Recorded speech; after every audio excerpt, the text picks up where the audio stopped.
Ya está grabando, profesor. Perfecto, bueno. Buenos días. El día de hoy vamos a presentar un caso de interés y que se trata de volvulus del sigmoides y hacer la respectiva revisión del tema. Mi compañero y tutor para este tema fue el doctor José Omar Zorrilla, cirujano gastrooncológico y laparoscopía avanzada acá en el Hospital Departamental del Valle. Se trata de un hombre de 69 años, oriundo y procedente de Cali, que se dedica al comercio, convive en unión libre con su esposa y un hijo, y es de religión católico. El motivo de consulta es porque no realiza deposiciones. Comenta un cuadro clínico de 5 días de ausencia de deposiciones, ausencia de flatos, con distensión y dolor abdominal tipo cólico de moderada intensidad. Por lo cual consulta a un hospital de segundo nivel de la ciudad donde realizan una radiografía de abdomen, la cual es la siguiente. A su lado izquierdo se puede observar una radiografía de abdomen con asas intestinales dilatadas, niveles hidroaéreos. Es una radiografía que se la toman en decúbito supino. Y al lado derecho se puede observar la radiografía que se encuentra en decúbito dorsal. Y lo que llama la atención, no sé si logran ver, pero es lo que describen en la literatura como un grano de café. Se logra ver ahí y está marcado con punteado amarillo.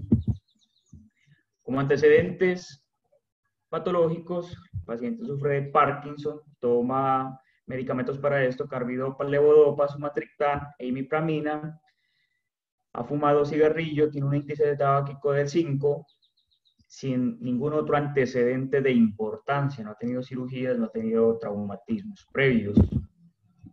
El examen físico se observa la tensión arterial normal, el resto de signos vitales normales, las mucosas están deshidratadas pero rosadas, tiene una sonda nasogástrica la cual no produce material fecaloide, solo es contenido gástrico. Pero lo que llama la atención es ese abdomen que se encuentra distendido, doloroso a la palpación superficial, timpánico, sin signos de irritación peritoneal. Se examina el canal inguinal y no se encuentra ninguna hernia inguinofemoral. Los genitales son de configuración normal. El tacto rectal es una ampolla rectal vacía que se encuentra. La extremidad es con llenado capilar menor a 2 segundos. Le realizan un hemograma de unos estudios iniciales, muestra leucocitosis de 12.700, neutrófilos de 74%, pero lo que llama la atención es un potasio que está en 2.8, el resto de electrolitos, sodio, fósforo, magnesio, dentro de rangos normales.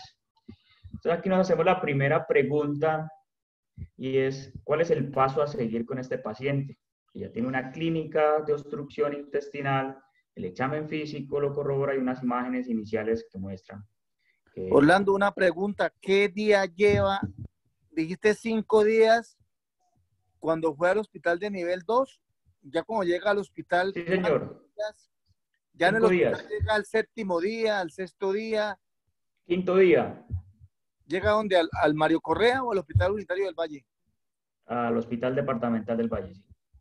O sea, estamos en el 5.º día. Sí, señor.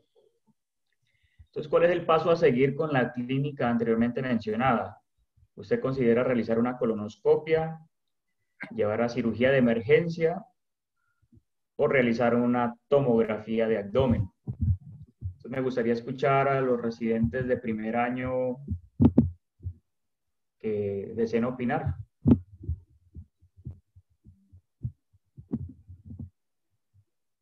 Residentes de primer año no están. Antes de eso, Orlando, él tenía decisión de punto un ácido láctico. Ácido láctico normal. Estaba en el límite superior en 2.1. Bueno, residentes de primer año al parecer no hay. residentes de segundo año, ante las opciones que se están planteando acá, colonoscopia, cirugía de emergencia, tomografía de abdomen, ¿cuál realizarían? Otro residente de primer año sí hay.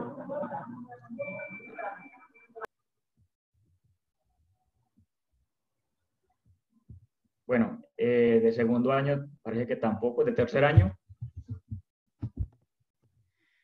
Bueno, en la Hola, institución... Mónica. Pues de segundo año sí hay, sino que estaba esperando. Pues yo intentaría hacer una rectosigmoidoscopia flexible con posibilidad de descompresión, teniendo en cuenta que el paciente no tiene signos de alarma, ni tiene leucocitosis, ni signos clínicos de perforación intestinal. Sin embargo, me queda la duda si sería útil un ATAC, pero yo creo que iría directamente a la sigmoidoscopia por los hallazgos de la radiografía que mostraste y la clínica. Mónica. Muchas gracias, Mónica. Sí, efectivamente hay una gran discusión con respecto a eso, si los pacientes, a pesar de que ya tiene usted una radiografía de abdomen que muestra signos radiológicos de obstrucción y el típico grano de café, se beneficia o no de tomar un estudio más avanzado como una tomografía de abdomen. Hay una gran discusión con respecto a eso, porque la tomografía te pudiera indicar signos de isquemia, de pronto tiene una sensibilidad cercana al 100% y una especificidad mayor del 95%, que eso contraindicaría realizar una colonoscopia. Pero hay otros que dicen que no, que es mejor tomarle una tomografía para evidenciar si existen esos signos o no. O el otro grupo en donde dicen que definitivamente el manejo es colonoscópico de entrada. Entonces, en la institución nosotros le realizamos una tomografía que se observa aquí al lado izquierdo, se observa aquí el signo del grano del café.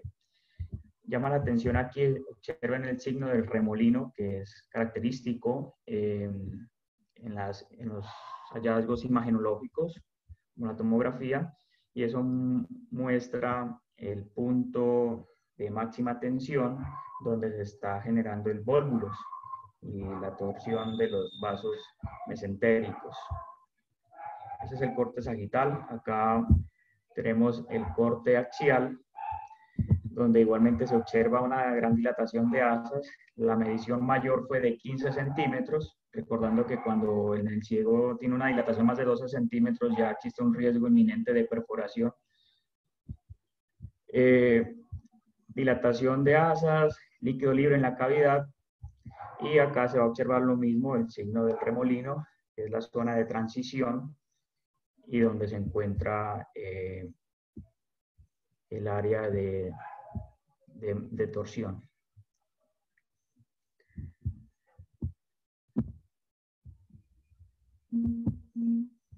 Bueno, entonces,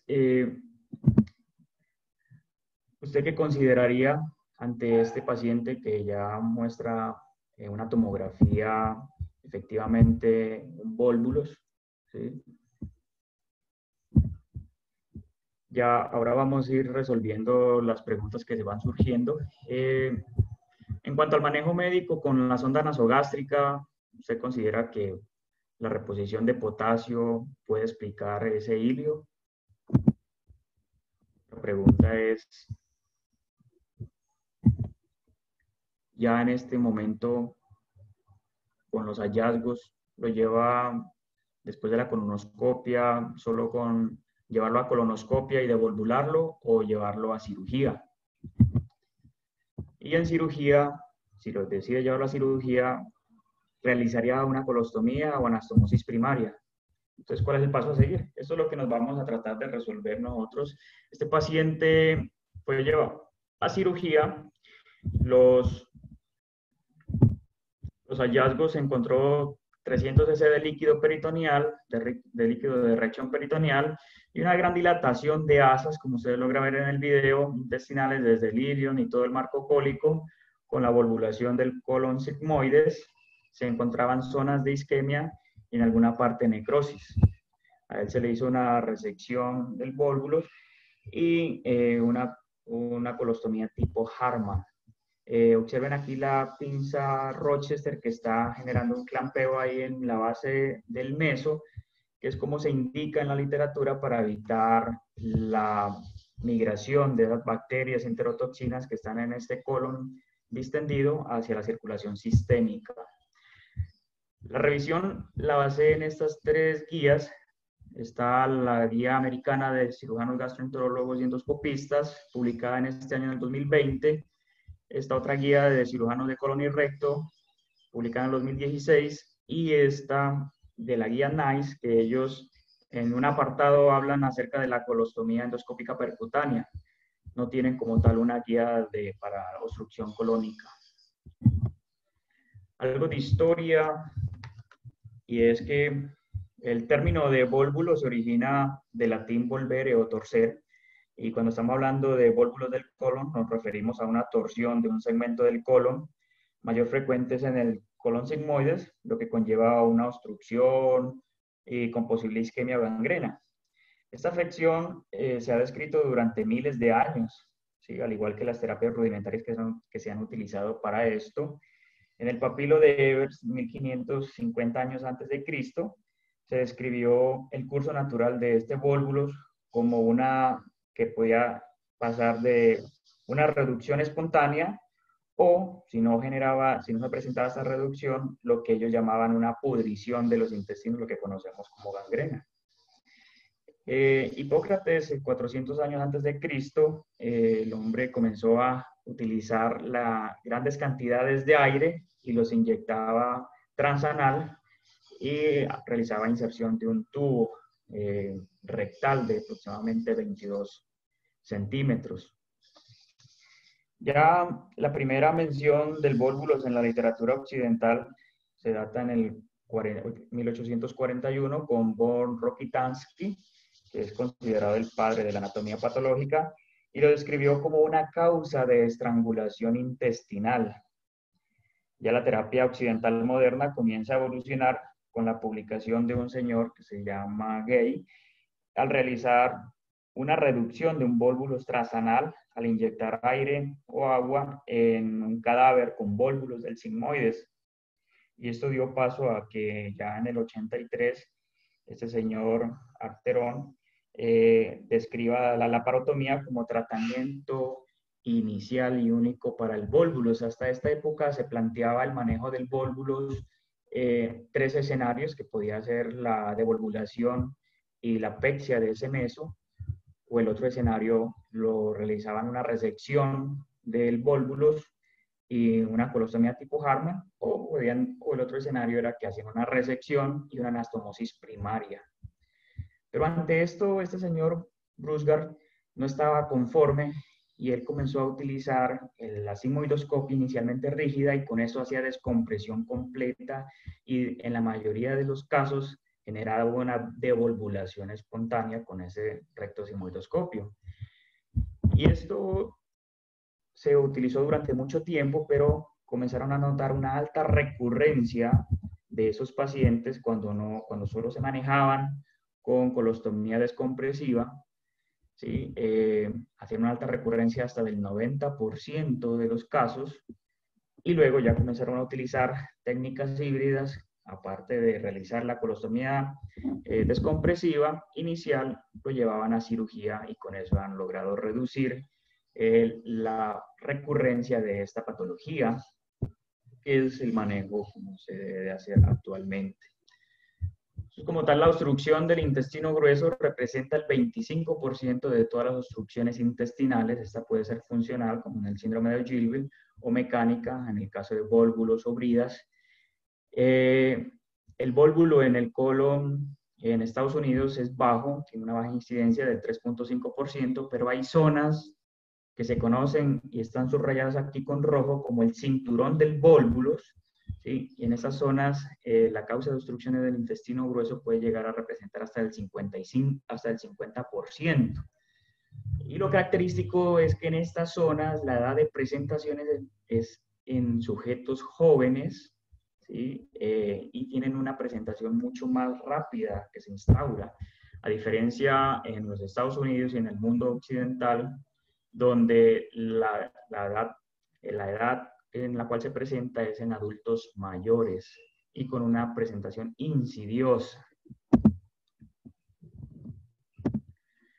En cuanto al vólvulo del colon, como ya lo habíamos mencionado, es la torsión de un segmento redundante del colon que se va a torcer sobre una base de meso, y dentro de esta va a estar los vasos mesentéricos, los cuales sufrirían la hipoperfusión, la isquemia y posteriormente necrosis. Es más frecuente en el colon sigmoides, en el sigmoides, en los adultos mayores, pero cuando se presenta en el ciego es más frecuente en mujeres y tiene una presentación mucho más rápida y no es tan indolente.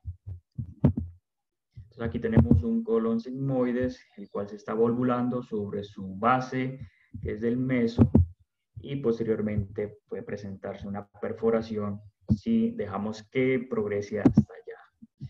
La localización más frecuente es en el colon sigmoides, del 60 al 70%, seguido del ciego, o sea que en el 95% de los casos representa el colon sigmoides y el ciego.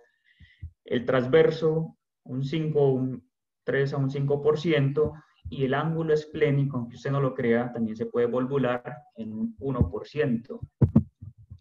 Hay unos factores de riesgo para el vólvulo del sigmoides, que dentro de eso está ser adulto mayor, tener enfermedades como demencia, Parkinson, puesto que estos toman medicamentos que van a generar estreñimiento, y el estreñimiento lo que termina ocasionando al final es un colon sigmoides redundante, ¿sí? La dieta baja en fibra, la enfermedad de Chagas o el antecedente de vólvulo previo que se ha descrito que va a recurrir si no se realiza una terapia quirúrgica resectiva. En cuanto al vólvulo secal, es el segundo sitio más común para el vólvulos. La etiología está relacionada con la embriogénesis tardía, puesto que este colon derecho va a migrar desde el lado izquierdo hacia el lado derecho en sentido antihorario, y a medida que va desplazándose el mesenterio va generando una fijación hacia algunas estructuras del retroperitoneo. Cuando se presenta esa fijación de forma incompleta, entonces vamos a tener un ciego redundante y que se puede volvular. Existen dos presentaciones de vólvulos del ciego. La primera, que está aquí al lado izquierdo, es el vólvulo secal propiamente dicho, en el cual el ciego gira sobre su propio eje, dando en sentido antihorario, ¿sí? Y entonces va a generar la torsión. Y la segunda presentación es la báscula secal.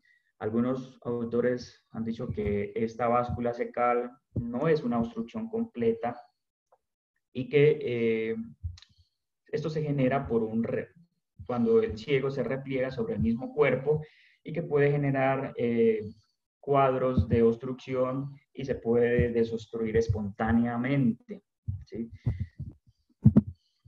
En cuanto al vólvulo secal, encontraron en un estudio con necropsias más de 200 cadáveres que el 25% de estos sujetos, o sea, 1 de cada 4 sujetos, presentaban un ciego capaz de plegarse a sí mismo.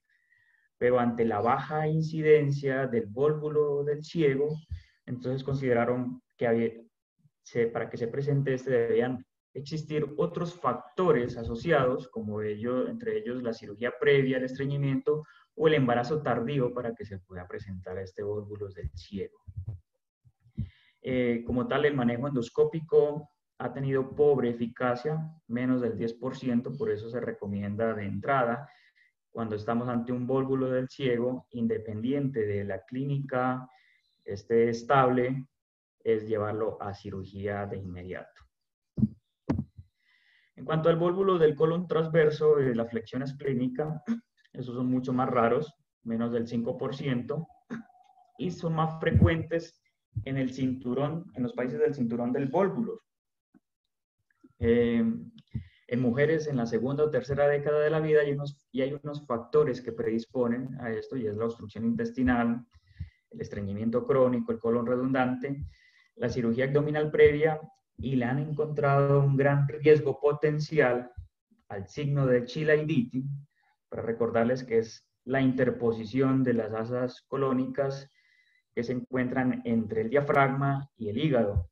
Entonces, cuando estamos ante un signo de Chilaiditi, probablemente tenemos un colon transverso redundante y este puede terminar generando vólvulos de colon transverso. Hay otras presentaciones mucho más raras, como son los nudos iliosigmoides, que se considera un vólvulo compuesto, un vólvulo doble. Esto es mucho más raro y se presenta más en el Medio Oriente, en Asia y África, en hombres de 40 y 50 años. Y el cuadro clínico es mucho más mórbido, ¿sí? Asociado a mayor mortalidad, puesto que el diagnóstico es tardío, tiene una rápida progresión a gangrena y se puede comprometer tanto el ilion distal como el colon sigmoides. Hay unos factores asociados para que se presente esto. Esto es muy raro, no he visto el primero. El intestino delgado móvil con un mesenterio largo en aquellas personas con un colon sigmoide redundante y especialmente el consumo de una sola comida por día y esa ingesta que sea alta en carbohidratos y de gran volumen. Entonces son personas muy delgadas que comen una vez al día. Esto lo han descrito porque una vez llega el bolo alimenticio al yeyuno, por gravedad ese bolo va a descender hasta la fosa ilíaca izquierda, donde le va a dar una rotación hacia ese colon sigmoide redundante. Entonces, para que ustedes se puedan dar cuenta, deben de existir muchos factores para que se presente esta entidad de nudo iliosigmoides. El diagnóstico usualmente es tardío y se consigue en menos del 20%, puesto que la mayoría de las veces el diagnóstico es intraoperatorio y más del 70% de estos pacientes ya tienen el intestino gangrenoso en la cirugía. Por eso el manejo ante este tipo de patología es la reanimación hídrica y la cirugía. En cuanto a la clínica y el examen físico, los síntomas pueden ser agudos o insidiosos, y aquí voy a responder parcialmente una pregunta que hacen en el chat, y es dependiendo, porque el paciente usualmente en el vólvulo del sigmoides usualmente llega aproximadamente al tercer o al quinto día de consulta, porque el paciente no ha presentado una obstrucción inminente, sino que se instaura de forma gradual. El dolor y la distensión abdominal son los principales síntomas, ¿sí?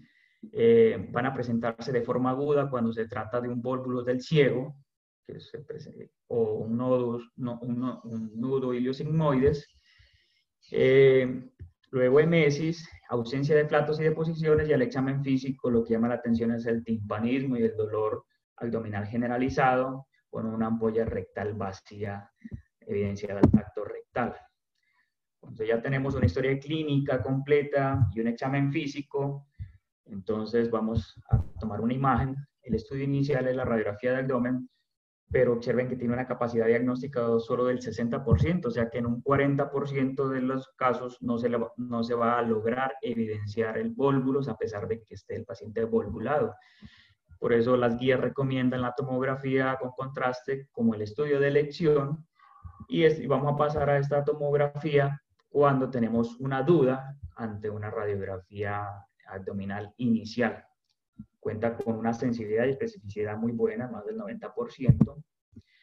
Y esto es para ilustrarles la radiografía de abdomen simple ante una vólvulos del sigmoides, que típicamente se ha descrito el grano de café, donde observamos aquí las asas dilatadas, y también como si tuviera un tubo doblado en el cuadrante superior izquierdo.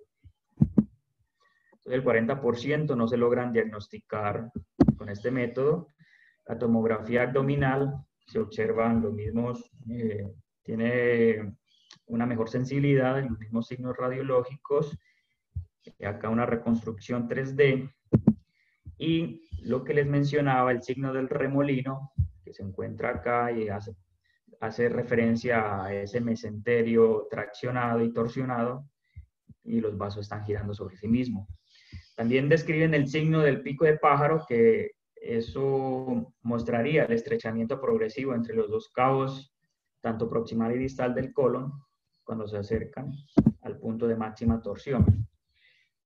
El enema opaco con bario o con contraste hidrosoluble, como lo recomendaban las guías, ha sido un método diagnóstico terapéutico muy debatido, tal vez ya relegado al pasado.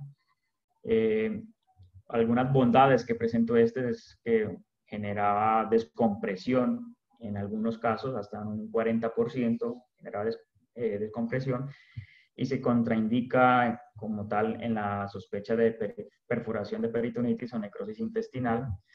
Y este signo radiológico, que es la imagen de pico de pájaro ante un enema retrógrado, o sea, por el ano. Hoy en día no se utiliza porque hay otros métodos no invasivos mucho más sensibles y específicos como la tomografía.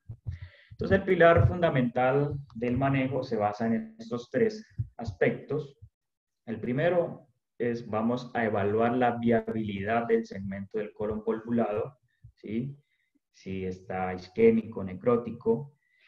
Segundo, el alivio de la obstrucción intestinal. Y como última medida, que es tal vez de las más importantes y destinadas a prevenir la recurrencia del problema. El manejo quirúrgico se indica de entrada a aquellos pacientes con signos de peritonitis o perforación, aquellos que han sido llevados a una descompresión y ha sido fallida, o cuando ya han tenido una descompresión endoscópica recurrente. ¿Y por qué descompresión colonoscópica y no llevar a cirugía de inmediato? Entonces, existen múltiples estudios, ¿sí?, para mostrarles este estudio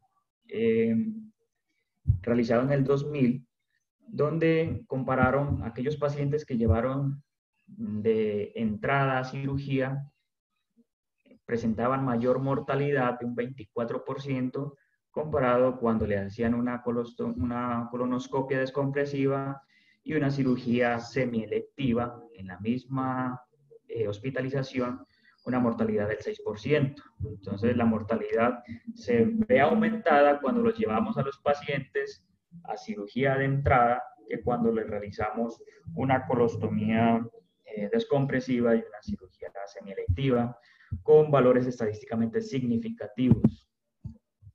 Acá se puede observar una colonoscopia y el signo del remolino, también que se ve endoscópicamente. Este método diagnóstico y terapéutico nos permite valorar el estado de esa mucosa, si se encuentra isquémica o gangrenosa, y descartar otras causas de obstrucción, ¿sí? Tiene una efectividad que varía, reportado hasta de un 90 a un 95%, o sea que va a ser eficaz desde un 70 a un 95%, pero la recidiva de estos pacientes es hasta del 90%. Además, permite la inserción de una sonda rectal con la cual se va a generar descompresión continua en esos primeros 3 días del colon. Y permite diferir esa cirugía emergente, hacerle una cirugía semielectiva y llevar al paciente bajo otras condiciones mucho más tranquilas.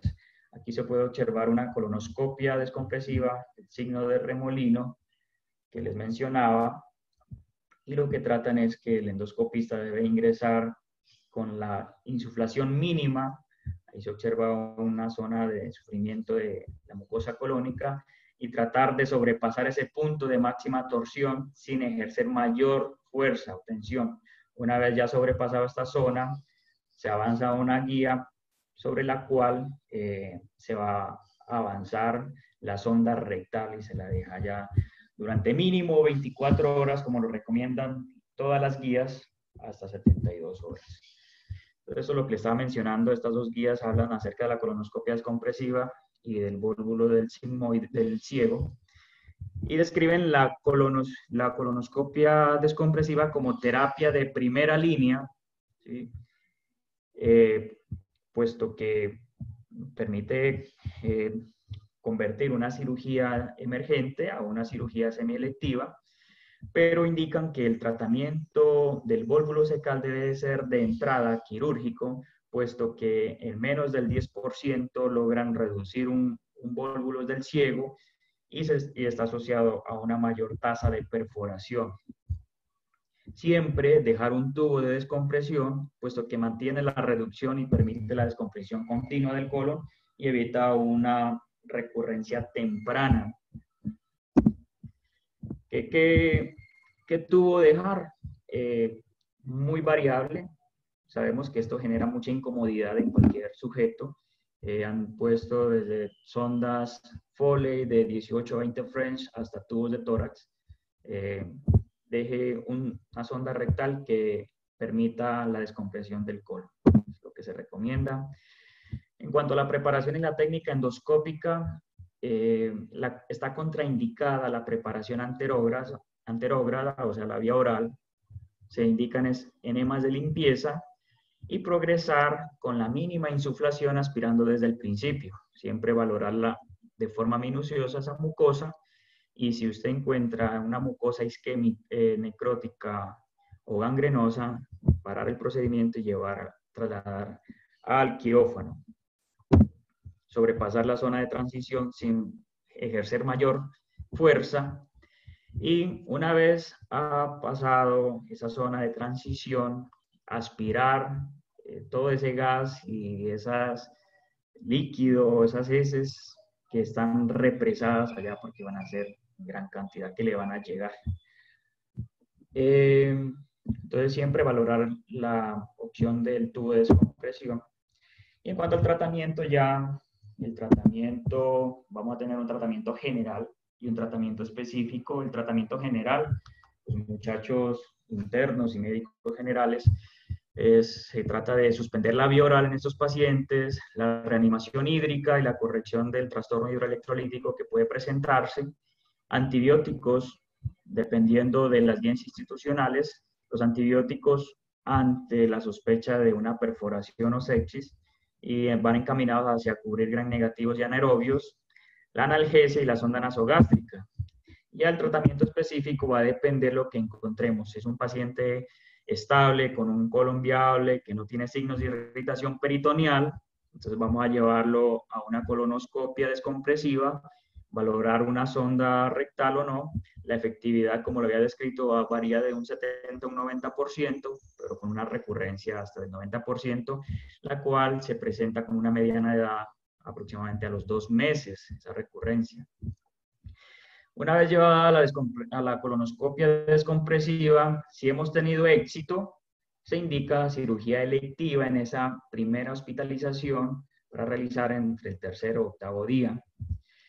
Pero si hemos tenido fracaso, lo que se recomienda es pasar al quirófano para realizar cirugía urgente. Fracaso es que no logremos devolvular ese colon sigmoides o que nos encontremos ante una mucosa necrótica o gangrenosa. ¿Y esto por qué indican que se realice cirugía en esa primera hospitalización? Puesto que tiene una alta mortalidad ese vólvulo sigmoideo recurrente, o sea, de un 40%, y va a incrementar esta mortalidad a medida que los episodios recurran. Entonces, la colectomía sigmoidea electiva es recomendada en esos pacientes candidatos a cirugía en el ingreso índice o poco después. Este estudio, publicado en el 2006 en un journal de China, desafortunadamente todo el artículo estaba en chino y no logré traducirlo, pero traigo los datos más relevantes. Surge ante la duda de cuál es el tiempo de intervalo óptimo después de la descompresión para llevar a la cirugía. Entonces durante 10 años, tomaron datos, encontraron 25 pacientes con vólvulos del sigmoides. A 21 de estos pacientes le realizaron una colonoscopia con descompresión, la cual fue exitosa, y en 4 pacientes los llevaron de entrada a cirugía porque presentaban signos de irritación. De estos, 3 se encontraron con ese colon gangrenoso, los cuales mueren, y los 21 pacientes que habían llevado inicialmente a cirugía a colonoscopia descompresiva los llevaron luego en la misma hospitalización a cirugía semielectiva, en los cuales no hubo mortalidad, ¿sí? Y encontraron que los operaron desde el segundo día, varió hasta el 10º día. No hubo diferencias significativas entre los pacientes operados en el segundo día o después del segundo día. Por eso ellos describen que un intervalo de 2 días parece ser adecuado para la preparación intestinal y la optimización del paciente para llevarlo a la cirugía. Este artículo tal vez es el único que trata de resolver esa pregunta y ha sido la referencia en todas las guías que revisé, describen este artículo como referencia. En cuanto usted dice, bueno, ya tengo el paciente estable, lo voy a llevar a cirugía después del segundo día, una vez ya esté en condiciones óptimas para llevar a cirugía, pero ¿cómo hago la cirugía? ¿Abierta o laparoscópica? En realidad, las bondades de la laparoscopia claramente no están establecidas en esta condición, en esta patología. Este es un estudio retrospectivo realizado durante 45 años, recolectó 952 pacientes, de los cuales 600 pacientes aproximadamente estaban estables, ¿sí? Y a esos 600 pacientes que estaban estables se los llevó a una colonoscopia descompresiva, lográndose en un 75% la reducción de ese vólvulos, y luego los que se logró esa reducción de ese vólvulos se los programó para cirugía semielectiva.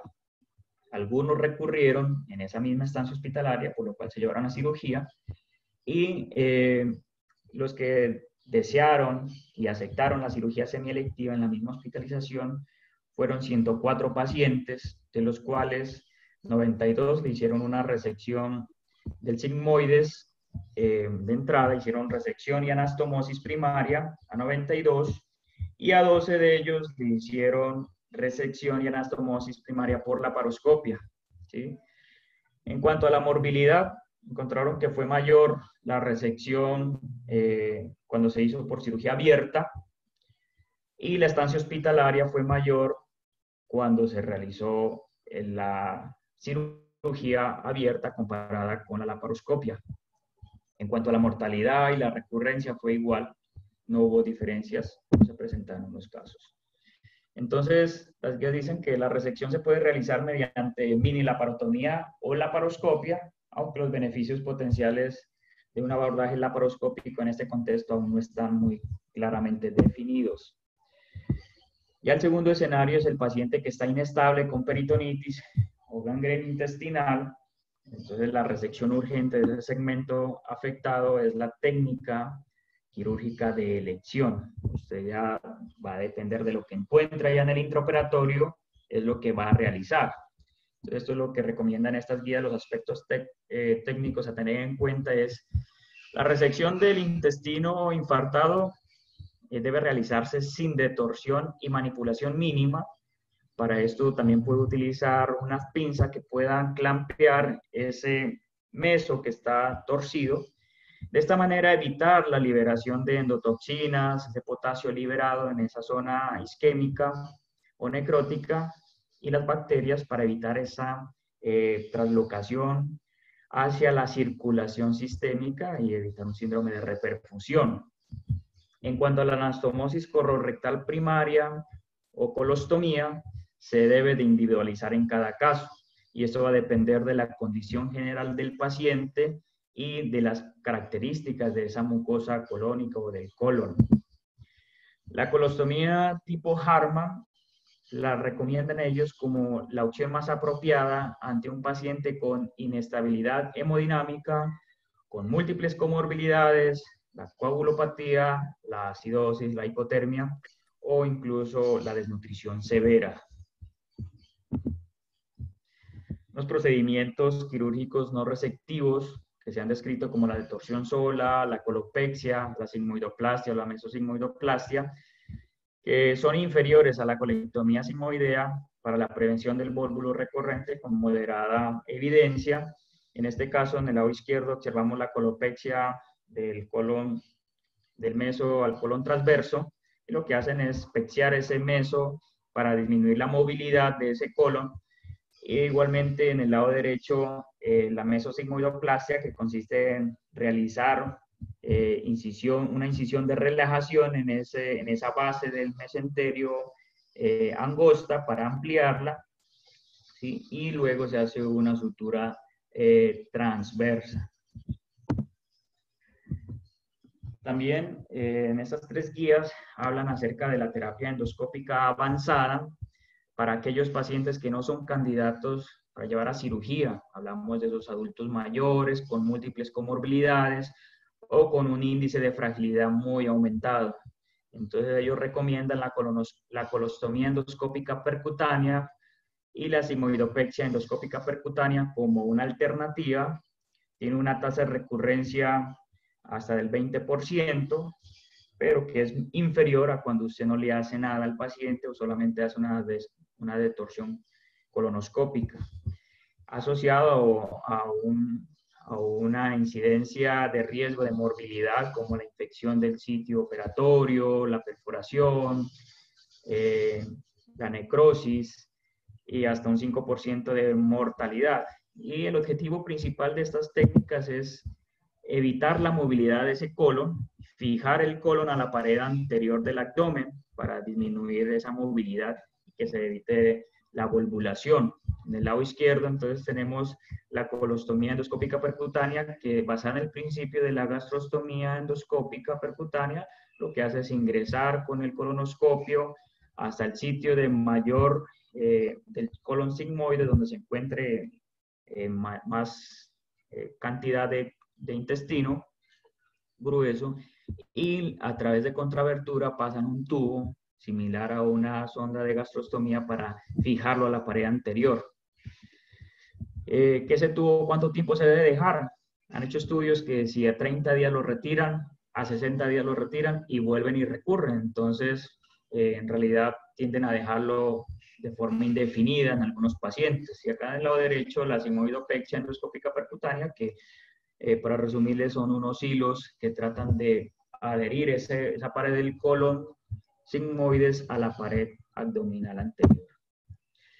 Entonces, en cuanto al vólvulo secal, el manejo generalmente es de entrada quirúrgico, independiente de la condición del paciente, esté estable o inestable, y esto es debido a que la baja probabilidad de éxito de la terapia colonoscópica es muy baja, menor al 10%.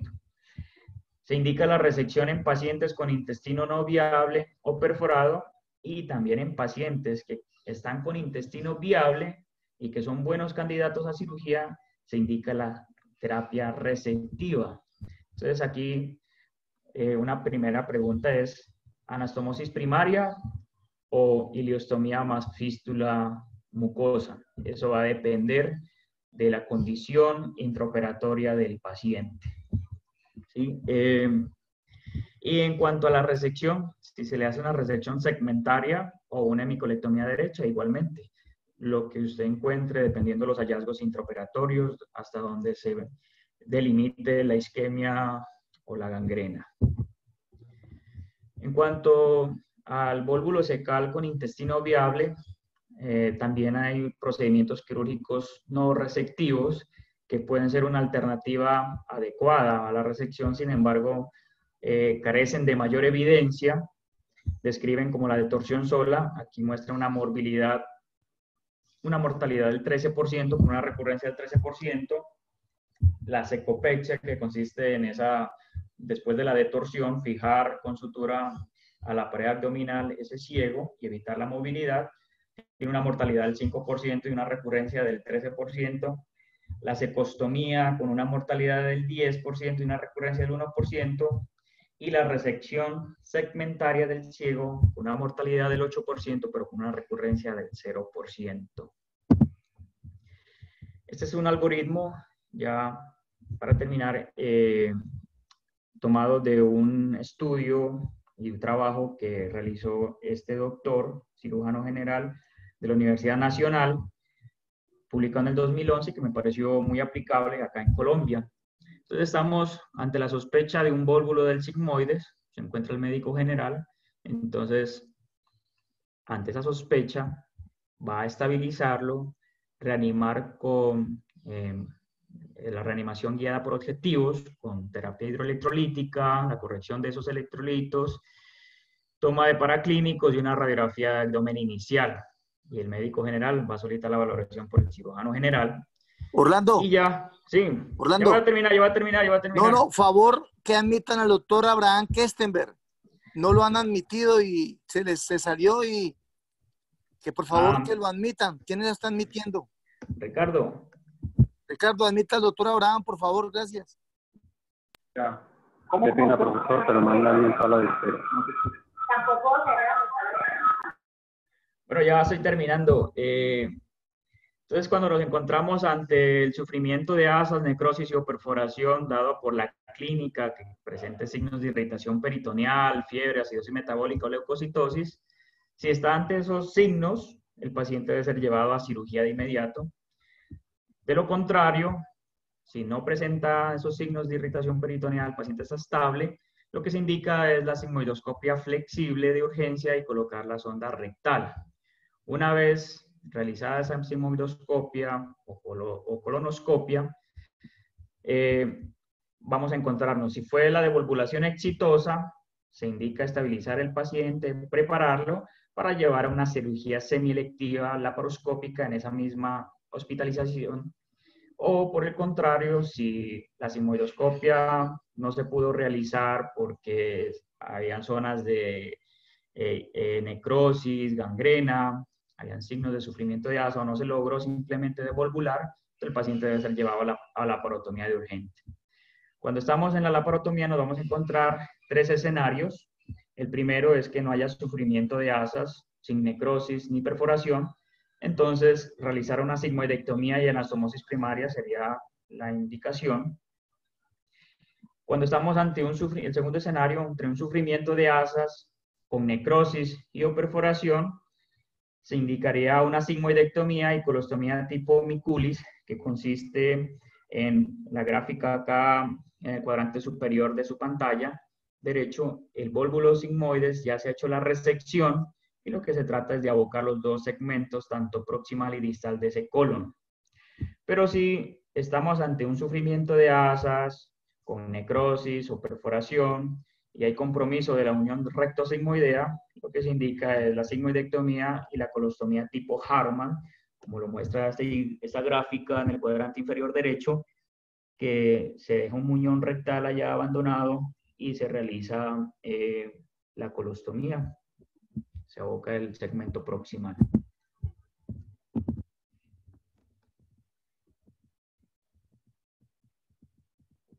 Listo. Eso fue todo. Espero que les haya servido esta revisión y escucho aportes complementarios. Orlando, ¿pudiera hablar? Claro que sí. Lo primero, respecto de incidencia, tal vez faltó mencionar que volvulus de sigmoide es frecuente en Bolivia. Así. No se sabe por qué en poblaciones que viven a gran altura la incidencia de volvulus es mayor. Aquí en Colombia, en Popayán, es mucho más frecuente la incidencia de volvulus que en otras partes. Primer comentario. Segundo, hay pacientes que tienen volvulus de sigmoide crónico y ellos se agachan una vez que se volvulan, ellos mismos se devolvulan.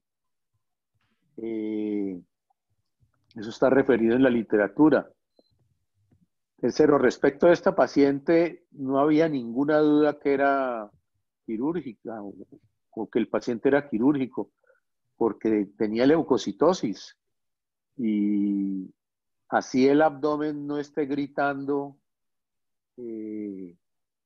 uno no se va a poner a hacerle una colonoscopia a un paciente con un volvulus de sigmoide si tiene leucocitosis, paciente es quirúrgico.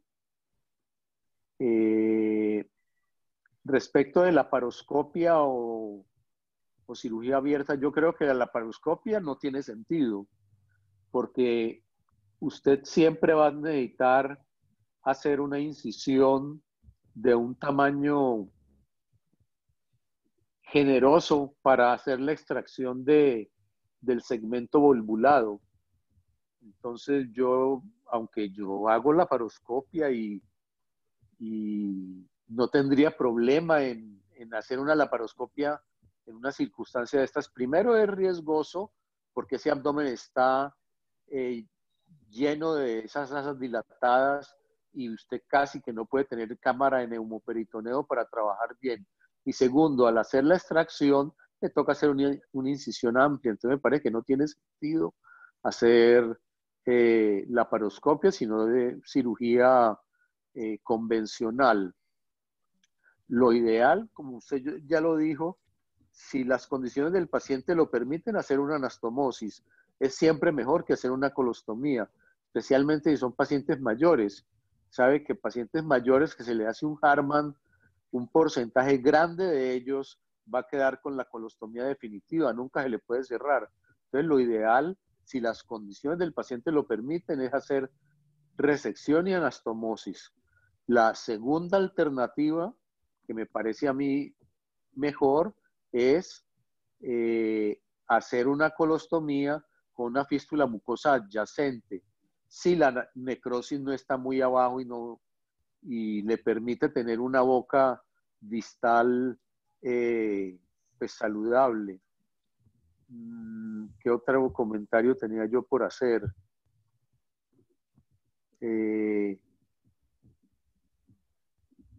Sí, uno devolvula el paciente endoscópicamente, en esa misma hospitalización se debe hacer la corrección. Si usted devolvuló el paciente, probablemente allí quepa la laparoscopia 2 o 3 días después de que devolvuló el paciente.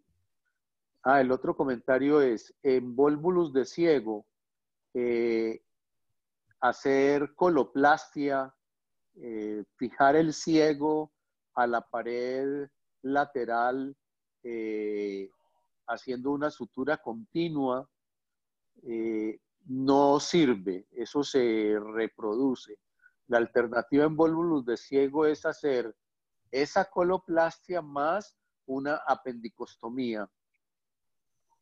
En el sigmoide, en la literatura hay reportes de sigmoidoplastia, eso es engorroso y no sirve.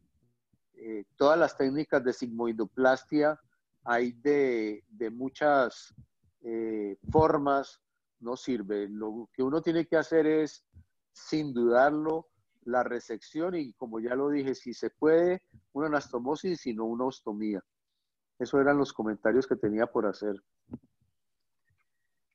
Perfecto, profe, muchas gracias.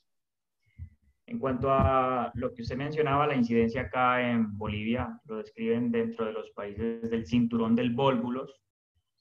Acá en Bolivia leí una parte que son pacientes indígenas, consumen mucha fibra, ¿sí? Y esto ha asociado ese consumo alto de fibra también con una producción de heces mucho más grandes y que pueden generar una dilatación, un segmento del sigmoides mucho más redundante. Sin embargo, pues es lo que más bien sospechan, es como una posible explicación, pues no está totalmente esclarecido. Y en cuanto a la laparoscopia, lo que toman acá y las guías recomiendan la laparoscopia es en la cirugía semielectiva, o sea, después de esa descompresión inicial. Aquel paciente que está volvulado, que no se ha hecho descompresión y que tiene signos de irritación peritoneal o va a ser llevado a cirugía de emergencia, se indica laparotomía de entrada, para que quede esto en el ambiente con los compañeros residentes y demás participantes. Yesid, tiene la palabra. No, Buenos días, y aprovechando como que están los profes también para comentar yo un casito que tuve interesante. Un paciente como de 41 años con un antecedente también de una isquemia perinatal, pues un retraso mental, pues viene de una finca pues pobre, con un cuadro de una obstrucción intestinal. Eso fue en abril, lo vi yo. En febrero le hicieron una herniorrafia, entonces pues pensé yo inicialmente que el cuadro era pues una complicación de la hernia. También hipocalémico, se corrigió y no dudé, le hice una radiografía de abdomen donde yo veía era una burbuja de gas. No dudé, una vez corregida la hipocalemia, como 8 horas después, lo pasé a cirugía. Lo que le encontré fue un megacolon con un dólico sigmoide y un vólvulo del sigmoide. Pues hice la devolvulación, hice una descompresión con un tubo de toras por el ano, succionamos y pues cerré el paciente, lo mandé a unidad de cuidado intermedio, evolucionó perfecto y al cuarto día le di salida. Pero me llamaba la atención ese megacolon que tenía el paciente, un megacolon sobre todo el colon izquierdo, un diámetro que superaba ese los 15 centímetros. Entonces, junto con el internista y el infectólogo, aquí estamos en un área endémica de enfermedad de Chagas. Le hicieron serología y todo, y el paciente, pues sí, se consideró hasta el momento, lo vi la semana pasada, porque el internista me llamó, que ya tenía serología positiva para enfermedad de Chagas. Entonces, la pregunta ahí es, pues ya está en curso la colonoscopia, que se ha retrasado un poquito por el tema de la pandemia, pero ahí sí aprovechando al profe Kestenberg a ver qué me sugiere, qué tratamiento quirúrgico o manejo clínico con ese paciente.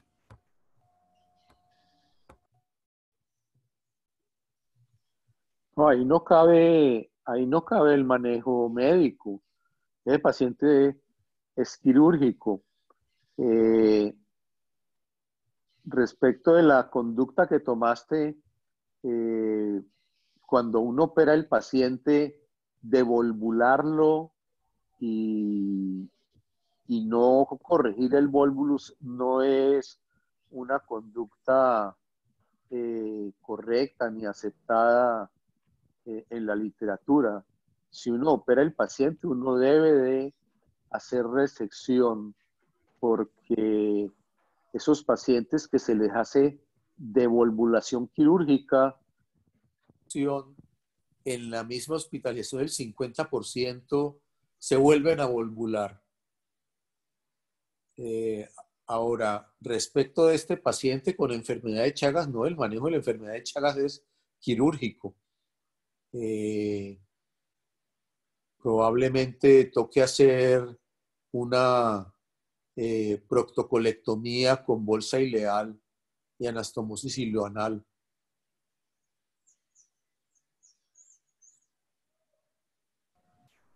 No, profe, o sea, la duda, siempre tuve esa duda de qué hacerle, porque pues si estaba volvulado, hasta dónde yo resecaba o porque no teníamos claro ese antecedente de enfermedad de Chagas, ¿no?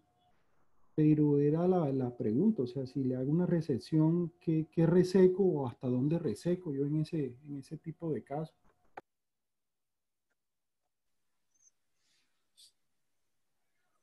No sé si alguien tiene más comentarios. Yo no tendría más que aportar. ¿Alguien más va a comentar algo, Ricardo? Creo que no, hasta el momento no hay. Bueno, no, pues yo creo que felicitar a Orlando, queda muy claro el algoritmo, pero yo quiero enfatizar en lo siguiente, ¿no? Que todo paciente, hablamos del megacolon andino, ¿no? Cuando yo tengo tiempo para allá, por ahí estuve yo como un mes, muy frecuentemente en los indígenas, este megacolon, ¿no? Y sobre todo jóvenes, no en los viejitos, pero todo paciente, sexta, séptima década de la vida,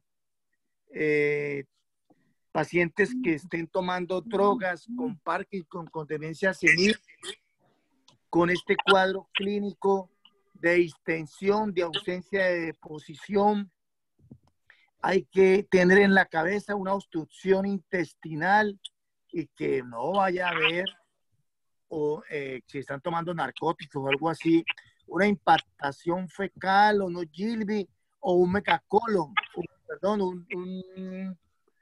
un vólvulo del sigmoide y la placa de abdomen con toda esta historia clínica, con la historia clínica en la piedra angular, que le permite tomar las decisiones. Cuando hay dudas de la tomografía de abdomen. Esta ya va como 5 o 6 días, ¿no? Si llegó el operaron fue al otro día, que llegó ya llevaba 6 días. Entonces, pues complicada la situación. Entonces, el diagnóstico, la otra cosa es discernir si hay sufrimiento o no de ASA. Para hacerlo, tenemos que hacer una respuesta, un CIRS.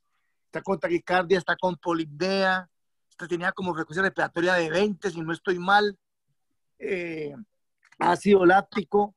Y si eso es así, este paciente ya después de 5 o 6 días, la probabilidad, lo que no se ha mejorado, pues es difícil. Y cuando nosotros lo devolvulamos, que sea el siguiente aspecto, tenemos que tratar de entrar con muy poca insuflación, con un poquito de agüita. A mí me gusta mucho el agüita y con suavidad. Y si uno ve que esa mucosa está necrótica, isquémica, como mostró Orlando en la foto, uno tiene que salirse, pues, porque lo que hace es perforar al paciente. Y yo creo que ya la idea es convertir esta urgencia en una emergencia diferida, y los autores hablan de 72 horas. Mejor dicho, en esa misma hospitalización resolver el problema, como bien lo mencionaron. También quisiera resaltar la historia, ¿no? Ahora que estamos en época de racismo, que siempre ha habido el racismo en los Estados Unidos, es un racismo terrible. Egipto es la cuna de la civilización, y en ese papiro de Ebers, escrito más o menos en 1500 años antes de Cristo, era un tratado de medicina donde hablaban de la gastroenterología, hablaban de oftalmología, hablaban de ginecología, de tratamiento. Egipto es una civilización antigua donde todo el mundo le copió. Los griegos le copiaron, y queda en África, y eran negros, afros. Así que ese cuento de que el negro es perezoso y que el negro es bruto, mentiras. El conocimiento de la física, de la astronomía, de la agricultura sobre el río Nilo, los desarrollaron los egipcios hace más de 5000 años. Está eso reportado en lo que se ha encontrado. Ahora, pues, para la etapa actual de racismo terrible que hay. No tengo nada más que agregar. Profe, la doctora Sandra Gutiérrez envía unas preguntas. Ella pregunta cuál sería el margen de resección y cuáles estrategias recomendarían para manejar la gran diferencia de diámetros en cuanto a la anastomosis. Y la otra pregunta es cuál es el tiempo límite superior para indicar la sigmoidoscopia.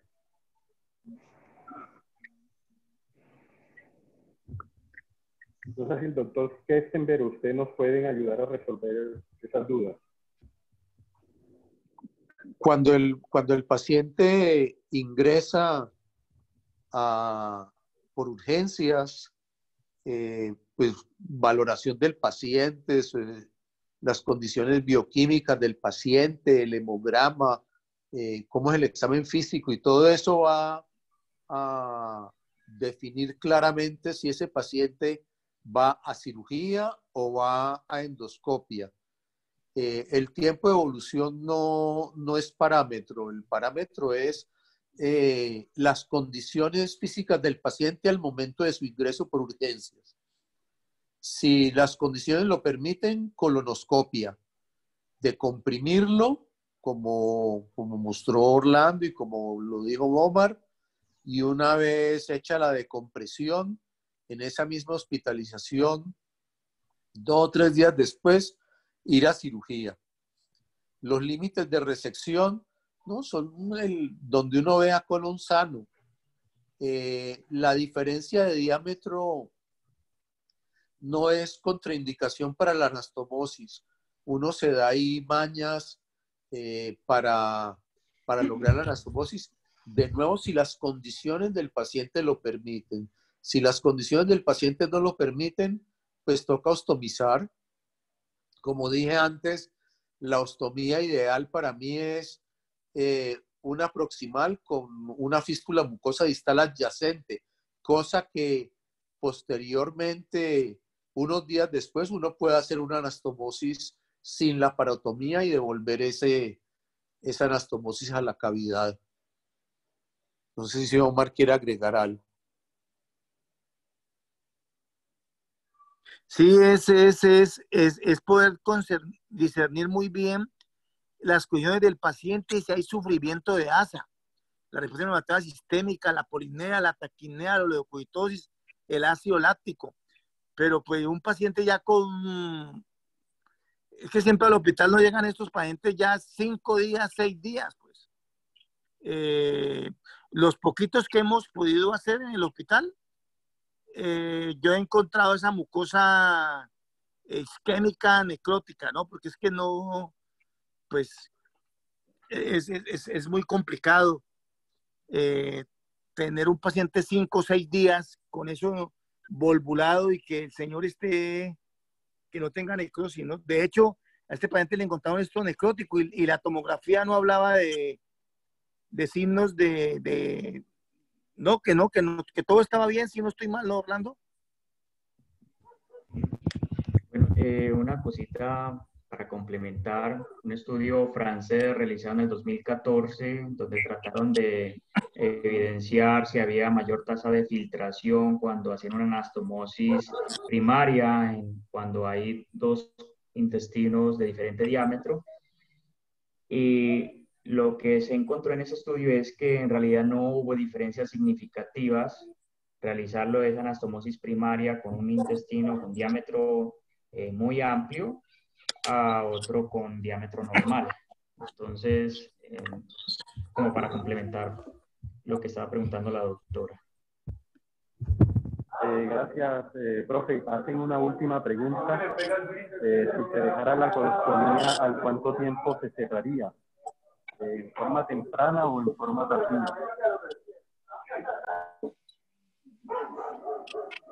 Pues la tendencia entre nosotros en este momento es a cerrar las colostomías rápido, en la misma hospitalización.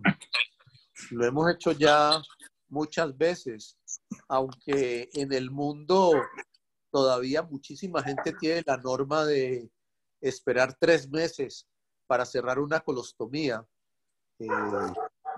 Nosotros creemos que no es necesario, que las colostomías se pueden cerrar en la misma hospitalización.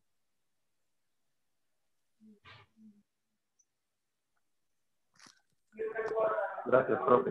No hay ninguna otra pregunta pendiente. Bueno, perfecto. Muchas gracias por la asistencia y nos vemos ya en una próxima oportunidad.